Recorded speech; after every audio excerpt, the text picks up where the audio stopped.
Video where we start talking about the first chapter, which thankfully I can do without access to my webpage. So, the first bit here is to talk about assembly language a bit. Okay, bro. Many people freak out when they first see assembly language, so don't panic. But it does get a little confusing, and we're going to need to know it for this class. You don't need to be very good at it. I'm in fact teaching an assembly language programming class at another college, but you don't really need to do much assembly language programming here. You just need to spot a few of the simple things about assembly code. We're going to use tools that write most of the code for you. Anyway, so in general background information, you probably already know a lot of this. So a vulnerability is a flaw in a system that lets you do something you're not supposed to be able to do. Like you can bypass a login, or you can deny service, or then what you usually want to achieve is remote code execution, where you can put in code from the outside even though you are not the authorized administrator. You can send arbitrary commands and have them execute. And now what we're going to talk about here is exploit development. Exploit development is finding a weakness, and usually the first thing you find is denial of service. You just find some kind of input that causes the server to crash, and exploit development is improving that to a more powerful exploit. Typically go from denial of service up to remote code execution. Instead of it just crashing, you get it to do something controlled that you can manipulate, and then you have much more powerful control over the machine. So that's what we're going to talk about, that process. So an exploit takes advantage of the vulnerability, and these things from viewpoint of white hat researchers, which is what I assume most of you are. I know criminals don't generally take this kind of class. Then all you're trying to do is prove there's a vulnerability in order to notify the company so they can fix it. And then what you do is you make a proof of concept. You have some kind of code that does something just to prove that you gain control of the system, like launch calc or something, and that's it. That's enough to convince people the exploit is real. That's commonly done. And there's a huge moral debate in the field about when you tell companies, they almost always ignore you. And if they don't ignore you, they always tell you, don't tell anybody and just give us forever to fix it. Just leave it broken for years while we don't fix it.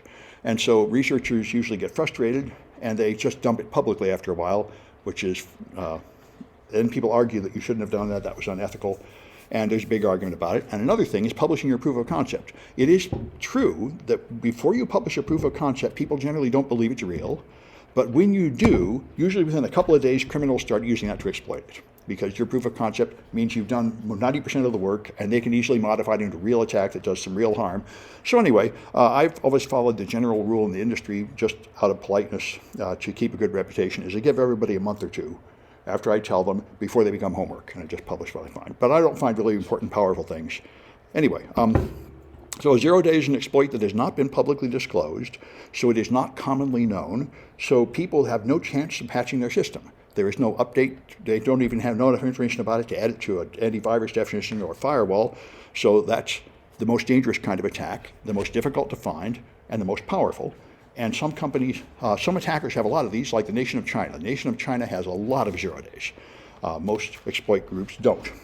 So a fuzzer is a tool that sends a large amount of random data to the system just to see if it'll crash. This is the most common way to find vulnerabilities. And the main problem is memory management, which is entirely due to the use of C and the variants like C++ and C#.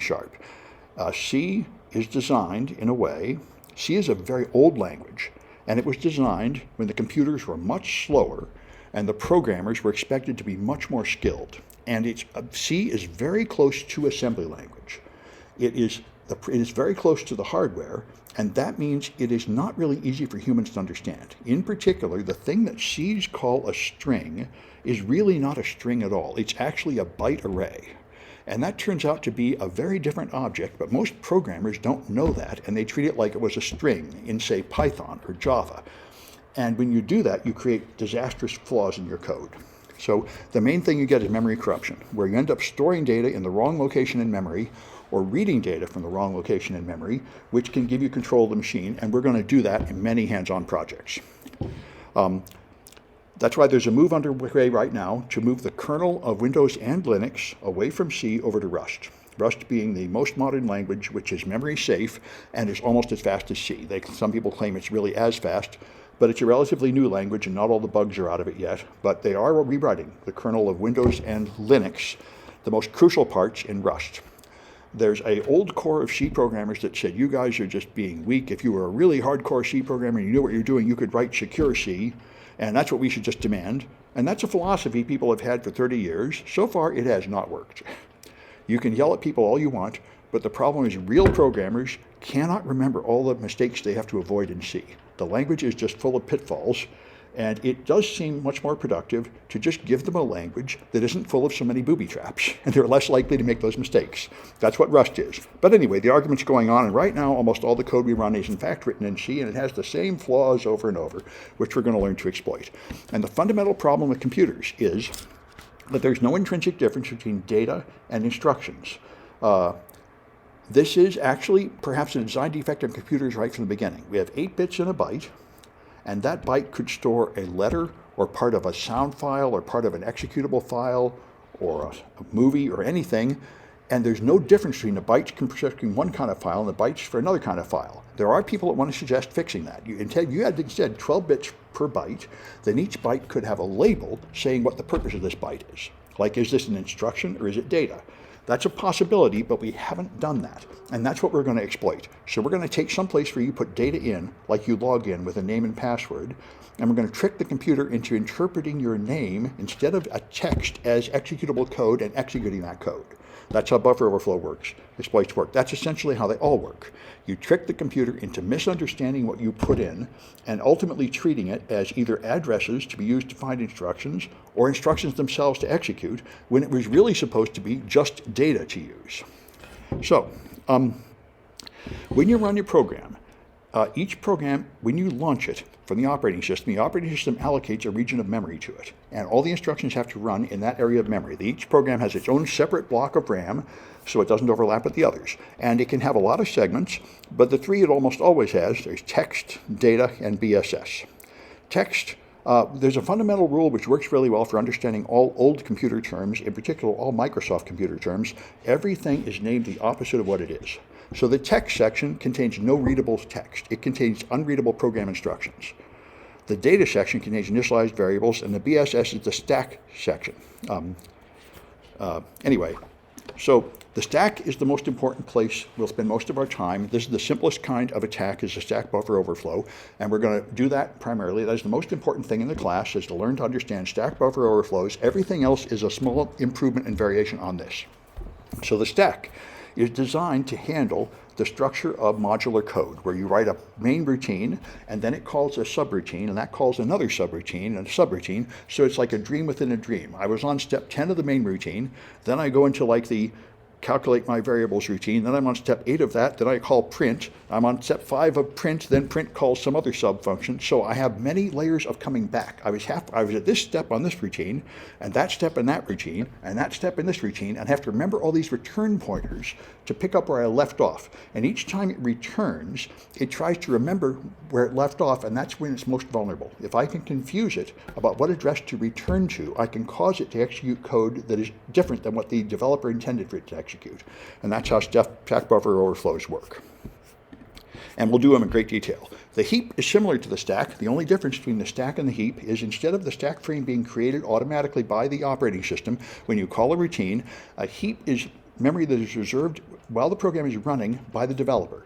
They decide, I need to process data and I need a temporary place to store it. Like I'm a network program, like a chat client listening to network traffic. I want to take a bunch of network traffic, put it in memory, then process it, and then when I'm done with it, I'll throw it away and clear that memory so it's got room for the next block of network traffic. That's what the heap is for. You request it to reserve some space, you use it, and then you tell it to free that space. I'm done with it. You can reuse it for something else. And you can have heap overflows just like stack overflows, and we'll do them. So here's a general way this looks.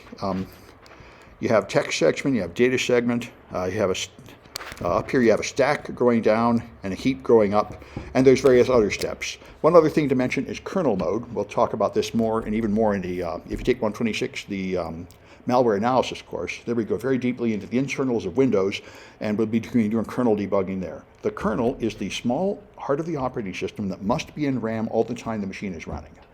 It is the most highly privileged, most important part of the machine, and that's why if you have an exploit that goes to the kernel, then you can totally compromise the system. You can escape all restrictions on all the user accounts. You can make something that will automatically launch when you boot up the machine. It's very difficult to clean out kernel exploits. So the operating system defenses try to protect the kernel, but there are ways to affect it. So I'm just checking for comments in the Twitch, and there are none. let's take a look at a Kahoot. Let's see if they're going to block this. Probably not. I don't think they're suspicious. Nope, they're not suspicious. Okay. So college is definitely blocking me. I'll have to get a VPN working, but there's always something.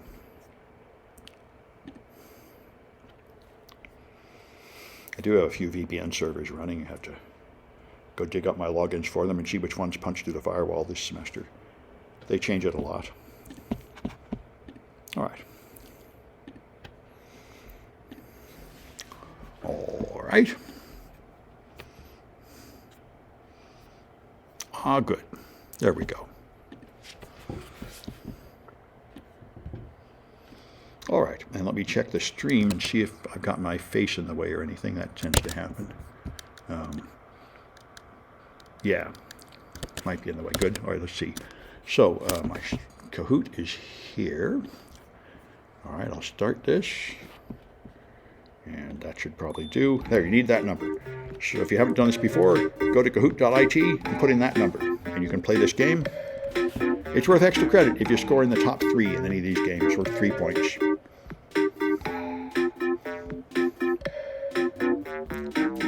Good. Just going to check the Twitch. Good, the number is visible. That's what happened before. Sometimes my face was covering up that number, so not today. Good. Oh.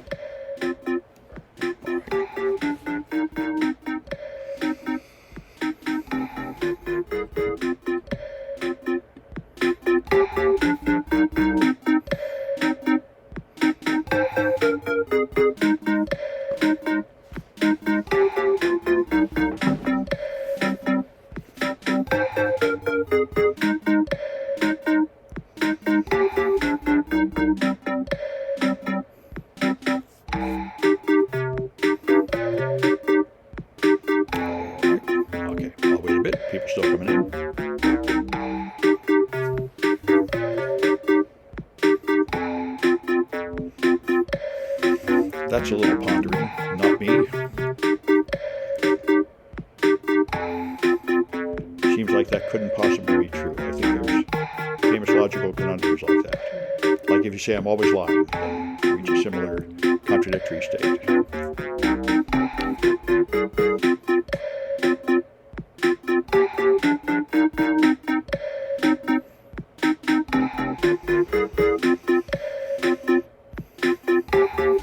All right, let's give it a shot.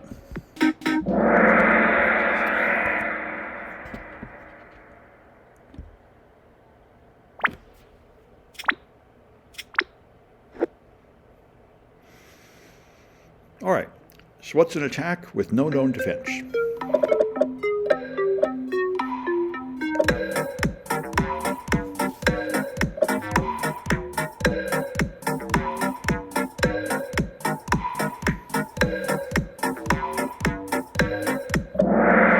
Yep, that's a 0 day. You rate them by how many days it's been since the patch. So a 0 day has never been patched, a 1 day has been 1 day since it was patched, and so on.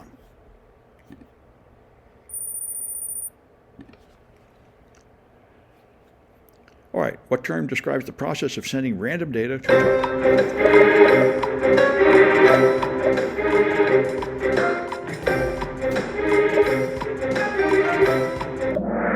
That's fuzzing. Good. All right. Named after a guitar fuzzer, serving the same purpose. In fact, it was originally discovered when people using old dial-up modems tried to use them during thunderstorms, and the thunderstorms caused bits to flip, and programs started crashing. And people wondered what was going on, and they figured out what was happening. All right.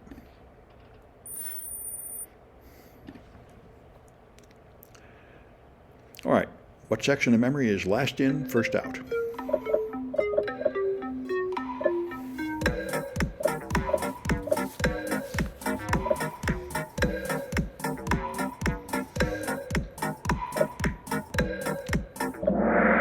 Yep, that's the stack. Good. It's named that way after a stack of trays in a cafeteria. The last one you put in is on top, and it's the first one that comes out. My Mac seems to think I'm driving. That's a little disturbing. Anyway. All right, so where are the machine language instructions in a program? Which segment?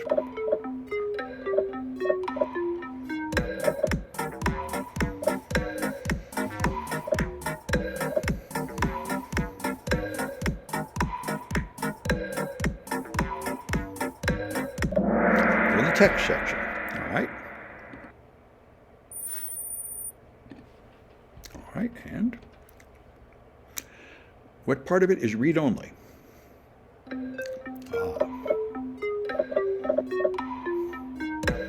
That's a little harsh. I didn't mention it in the slides, but I'll explain it after this. This is part of why the Kahoots are extra credit. They're not necessarily completely fair.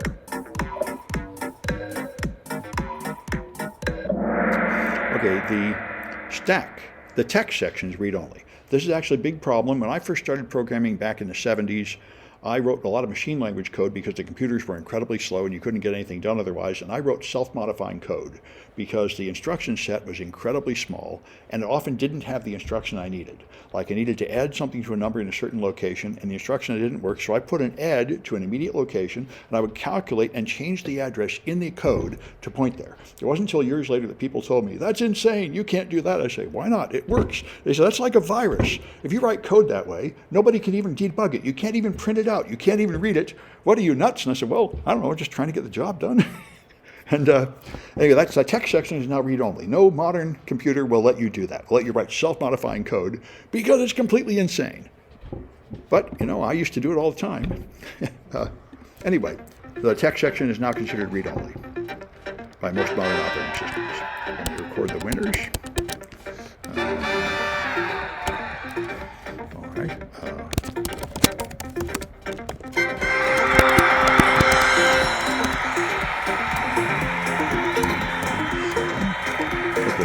Part, whatever that is. Chatland, I never looked. 3 points each. All right, and cash.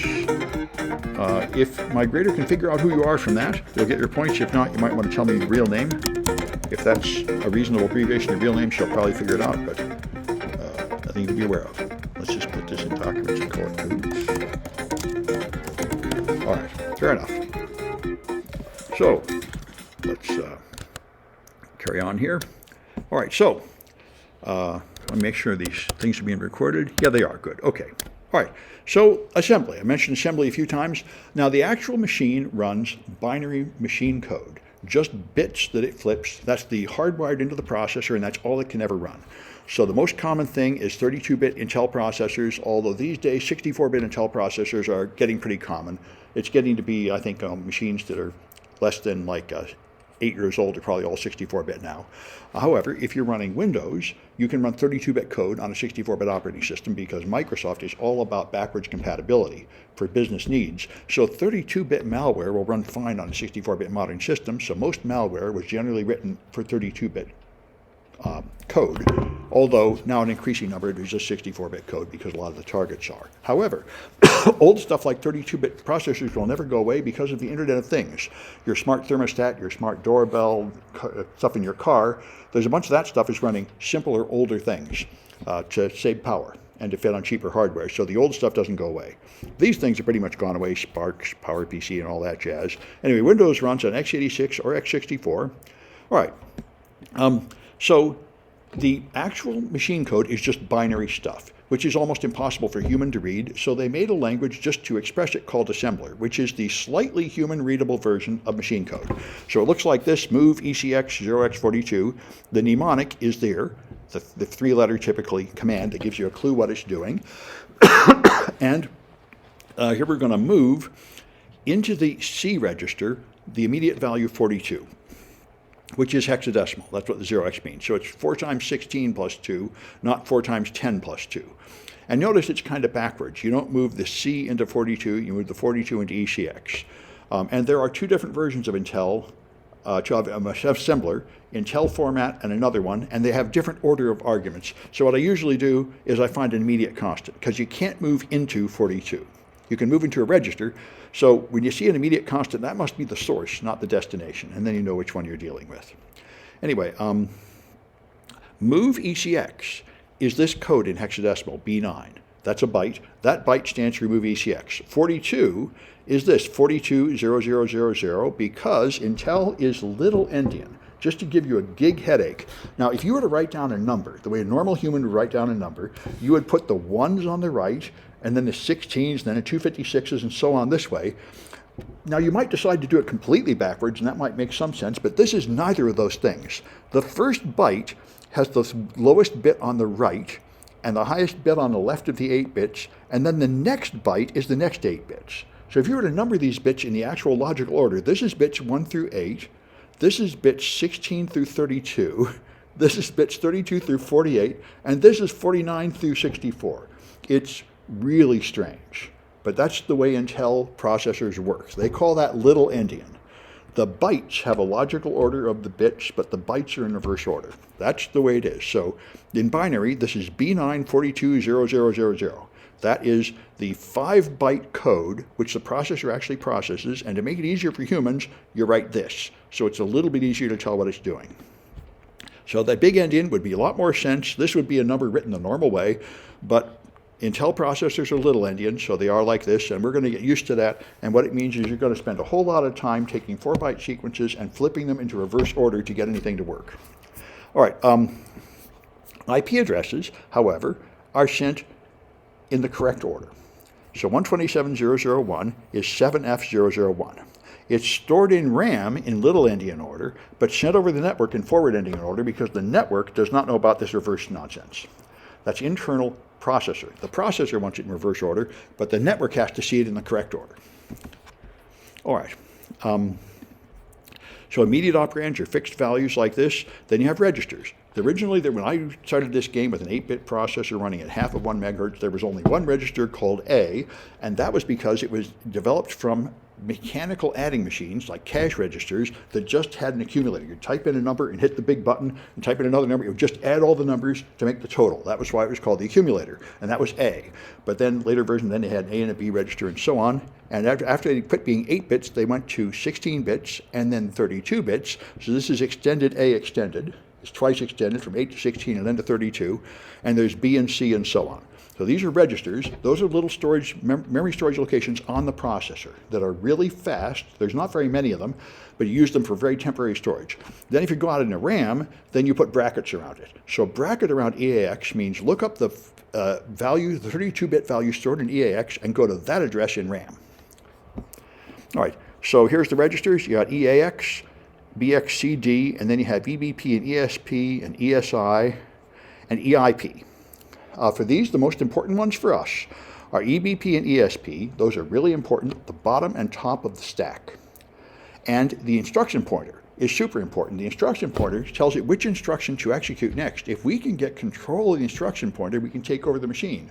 We can cause it to stop executing the code the designer intended and instead execute code of our choice. So our ultimate goal is typically to gain control of the instruction pointer. But the way we do it is typically by manipulating the stack, and so these stack pointers are useful to understand where we're putting our attack. Let me check for comments in the Twitch. Okay, which endian is binary? It's all binary. Everything in the computer is binary. The endian issue is just the issue of if you have a 32-bit word, which is 4 bytes, what order do you put those bytes in? That's what endian is, but it's all binary. Now let's see, a lot of games run kernel-level anti-cheat programs. Yeah, that's right. I'm out of town. It seems I'm not able to connect to Kahoots from your phone. Yeah, well, there's a bit of that going around. I can't reach my own website. Yeah, that's life. Maybe wherever you are, they blocked Kahoot. This is the modern world. There's so many damn hackers out there that everybody puts security on everything, blocking stuff. It's annoying. Anyway, all right. So the general registers are used by the CPU like A, B, C, and D. The segment registers or sections memory rarely used, and we don't really care about the status flags directly. The instruction pointer, like I say, that's very important to us. And they're typically 32 bits in size if you're talking about 32-bit code, which is mostly what we're going to be doing. And you can, by the way, reference just portions of them. You can reference 16 bits with DX, which is half of the EDX register, and you can even reference A low and A high, which is the high and lowest 8 bits. This is not something you would normally do. I think its only presence is for compatibility with really old code, which nobody cares about anymore, but it turns out to be very useful for exploit developers because, remember this instruction back here that we turned into binary? This instruction here, move ECX042, turned into this. Now the problem is we're probably going to be feeding this into a string variable like a username or password or something, and nulls terminate strings. So we're going to try to write code that does not contain null bytes. And almost everything using 32-bit addresses has a bunch of null bytes. So it turns out this is something you often have to do to make shellcode, is to use this 8-bit stuff, that where you can dodge having all those null bytes. So your EAX register is 32 bits wide, but the AX is the lowest 16 bits, and you have A low and A high, which is the lowest 8 bits and the next higher 8 bits portion of it. So you can refer to move just 8 bits at a time, the way I used to when I started out in the 70s, which is not an efficient way to write a modern program, but it is a useful way to write attacks, and that's what we'll be doing. Although we won't be writing it much directly, we'll just be using tools that write it for us. All right. So there's some instructions that reference specific registers, but most of the time they can use them for any purpose you want. The EAX, though, typically has the return value for function calls. So if you call any function, when you return, EAX usually has a number, which is usually 0 for successful execution and 1 or some higher number if there's an error condition. So your typical pattern of calling any function is call the function, and when the return pointer comes back, check to see if it's 0, and if it's not 0, then go off to some kind of error handling code. All right, this is a status register that just tells you whether the last thing resulted in a value of 0 or other certain conditions. That's used to determine, we don't use this directly usually. You use it in instructions like branch if not equal to 0, branch if equal to 0, branch if less than, things like that. And the instruction pointer, like I say, very important, controls which instruction will execute next. And that's what we're going to do. We're going to use a buffer overflow to target something that will eventually be written into the EIP, and that will give us control of the machine. So, let's try another Kahoot. Let me check the code here. Something with the site itself. Well, I don't know. The site seems to work here, but yep, could be anything. There's lots of little problems. All right. Anyway, let's try a Kahoot for those people that can get there. Some people were able to get there, so we'll carry on. That's another reason to make it extra credit, because it has its defects, like everything.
All right.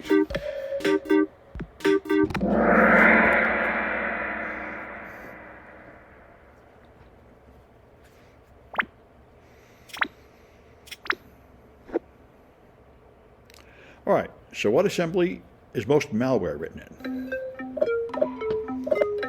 I think this might be changing, but this is probably still true.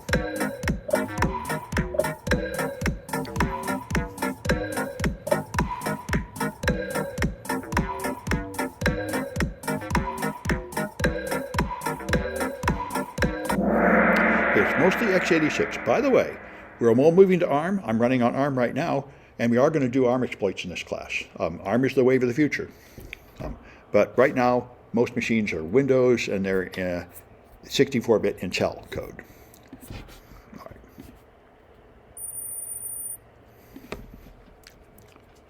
All right, so there's the loopback address. What kind of notation is that?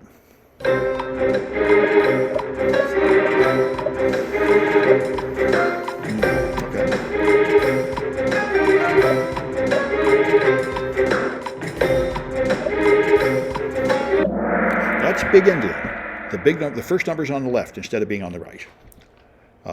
That's the way it'll go out over the network. That is not the way it'll be stored in RAM on an Intel-based machine. It'll be stored backwards. All right.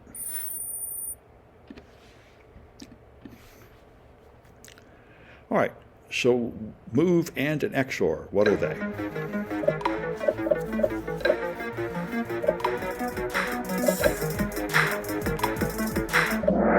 Yep, they are mnemonics. All right. All right, if you place data in EAX, what kind of operand is EAX?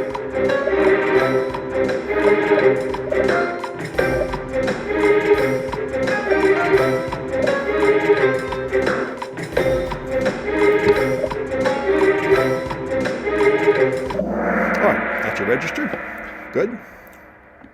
Little memory storage location on the processor itself. The fastest place to store data, there's just not very much of it. All right, you put data into bracket EAX. What kind of operand is that?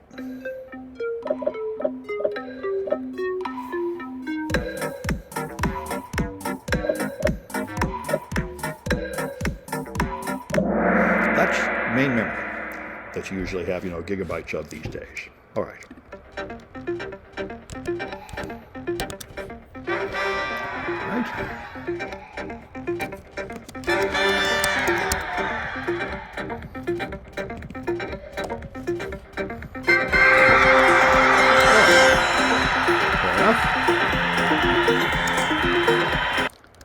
All right, let me stop this.